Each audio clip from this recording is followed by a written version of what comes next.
Ok, donc on avait terminé la dernière fois sur les études des différentes énergies en mécanique. On avait vu l'énergie cinétique qui était liée à la vitesse, l'énergie potentielle qui était liée à la hauteur, et l'énergie mécanique qui regroupait ces deux formes d'énergie-là. Et on avait vu que justement, au cours d'un mouvement, on pouvait passer de l'énergie cinétique à l'énergie potentielle.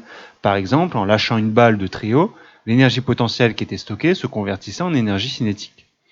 Et cette notion de conversion d'énergie, ça n'existe pas qu'en mécanique. En fait, elle est généralisable à n'importe quelle forme d'énergie. Pour rappel, pour ceux qui étaient là au cours du live de la dernière fois, on avait même parlé d'énergie de déformation. Les formes d'énergie, il y en a plein différentes. Alors, lesquelles elles sont et comment on passe d'une forme d'énergie à une autre. On va essayer de voir ça donc dans le dernier chapitre. Vous pouvez noter ça dans le cahier. Ça va nous durer 2 à 3 séances, 3 à 4 séances plutôt. Donc vous pouvez noter le chapitre conversion d'énergie. Dans ce chapitre-là, on va justement parler, c'est pas un chapitre hyper compliqué, mais c'est un chapitre qui va permettre de généraliser et d'expliquer avec les termes énergétiques le fonctionnement de nombreux objets, de nombreux appareils et de nombreux même animaux ou matières organiques. Alors on va commencer donc avec cette activité. Alors l'activité qui est hyper dense, oui, mais qui est une activité qu'on pourrait très bien vous mettre en début de seconde GT. D'accord ? Donc oui, il y a énormément de documents, il y a énormément de textes, c'est très dense, il y a 4 documents différents avec ce qu'il faut savoir, avec 7 questions différentes, mais c'est une activité digne d'une seconde générale. C'est pour ça d'ailleurs que je la laisse à la fin, pour vous donner un avant-goût de ce que vous allez, à quelle sauce vous allez être mangé en seconde GT. D'accord ? Alors bien évidemment, vous avez les 7 questions à faire, à partir des 4 documents. Il faut faire attention, ce n'est pas uniquement des questions documents. Pour vous expliquer un peu, les 3 premières questions sont des questions documents. Vous allez trouver les réponses brutes dans les documents, comme j'ai l'habitude de vous montrer. Les questions par contre 4, 5, 6 et 7, les informations sont dans les documents, mais il va falloir faire appel un peu à votre logique et à votre raisonnement. C'est-à-dire pour ça qu'on appelle ça raisonner. Mais beaucoup plus dans cette condition-là. D'accord ? C'est-à-dire que vous avez des informations dans le texte, mais il va falloir les interpréter un peu avec votre logique pour les questions 4, 5, 6 et 7. D'accord ? Donc je sais que ça fait énormément de documents. Alors tous ces documents vont parler justement, vont amorcer cette notion de conversion d'énergie en présentant différentes formes d'énergie et des objets qui permettent de passer d'une énergie à une autre.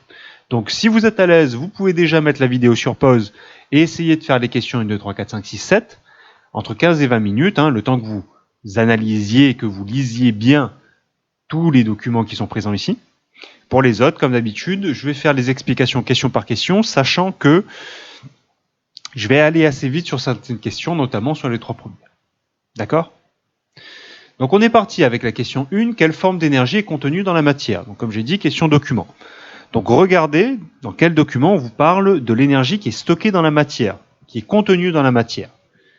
D'accord ? C'est le nom de cette énergie-là. On avait différentes formes d'énergie. Moi, je veux le nom de l'énergie qui est stockée dans la matière. Pas qu'elle y a la hauteur. La hauteur rajoute une énergie qui, d'ailleurs, s'ajoute à cette énergie-là, l'énergie qui est contenue dans la matière. D'accord ? Quel nom elle porte ? Deuxième question, quelle conversion d'énergie a lieu dans un muscle ? Alors déjà, regardez, pareil, le document qui va vous parler du muscle. D'accord ? Si vous trouvez le document, vous pouvez déjà faciliter un peu vos recherches. Et donc, dans le muscle, on veut savoir quelle conversion d'énergie s'opère. C'est-à-dire, on passe de quelle énergie à quelle énergie. D'accord ? On avait déjà vu dans le chapitre d'avant qu'on pouvait passer de l'énergie potentielle à cinétique. Okay ? Dans le cadre du muscle, dans un muscle, il s'opère aussi une conversion d'énergie. Et c'est quoi cette conversion ? Ok ? Même chose pour la question 3. Question 3, quelle conversion d'énergie s'effectue dans la méduse bioluminescente ? Donc là, quand je passe de... déjà, chercher le document qui parle de la méduse bioluminescente, ça ne devrait pas être trop compliqué. Et dans son cas-là, je passe de quelle forme d'énergie à quelle forme d'énergie. Pareil, quelle conversion d'énergie s'effectue pour la méduse. Ok ? Arrivé donc à la 4e question. Là, on commence à faire un peu appeler votre logique. Alors, quelle forme d'énergie utile est obtenue lors de la combustion dans le moteur à combustion ? D'accord ? Quelle est la forme d'énergie utile qui est obtenue dans un moteur à combustion ? Alors là, on va vous parler d'énergie utile. Déjà, il faut se concentrer sur le document qui vous parle du moteur. premièrement. Deuxièmement, effectivement, il va se passer une conversion d'énergie à l'intérieur de ce moteur. Et quelle est l'énergie qui est utile? Quelle est l'énergie que je veux récupérer? Qu'est-ce qui m'intéresse avec le moteur? D'accord? On part d'une forme d'énergie à une autre forme d'énergie, et autre forme d'énergie avec un S. Et quelle est l'énergie qui est pratique? Quelle est l'énergie que je veux récupérer avec le moteur? Soyez un peu logique, ça se trouve assez facilement. Cinquième question. Pourquoi les égalités du document 4 traduisent la conservation de l'énergie? Alors déjà, on parle du doc 4. Donc le doc 4, il est là. D'accord.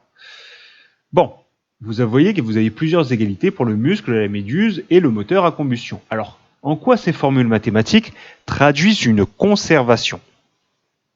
Pourquoi les formules qui sont là, qui décrivent les énergies, qui interviennent dans le cas du muscle, dans le cas de la méduse et dans le cas du moteur à combustion, pourquoi ils traduisent une conversion d'énergie?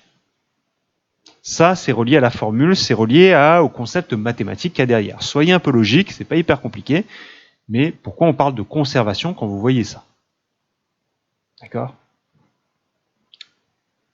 Sixième question, donc. Reproduit et complète le diagramme énergétique du muscle.